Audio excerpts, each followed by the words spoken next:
اپنے پیارے محبوب صلی اللہ علیہ وآلہ وسلم کے توسل اور تصدق سے دی ہے.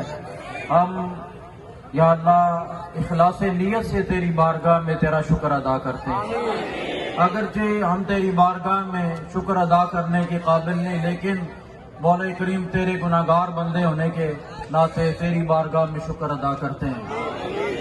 اور اپنے پیارے محبوب صلی اللہ تعالیٰ علیہ وآلہ وسلم کے ناموس کے لیے، ختم نبوت کے لیے ہمیں اسی طرح اتحاد عطا فرما.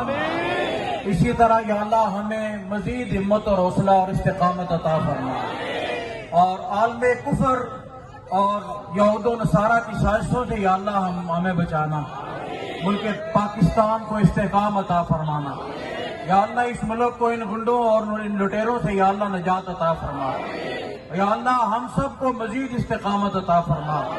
امیر مجاہدین کی قبر پاک پہ کروڑوں اربوں رحمتوں کا نزول فرما. امیر محترم کا سایہ تا دیر ہمارے سروں پہ قائم اور دائم فرما. مذاکراتی ٹیم کی کوششوں کو اپنی بارگاہ میں قبول فرما. مجلس شورا کی کوششوں کو اپنی بارگاہ میں قبول و منظور فرما. اور آئندہ بھی اسی طرح جرأت سے فیصلے کرانے کی توفیق عطا فرما.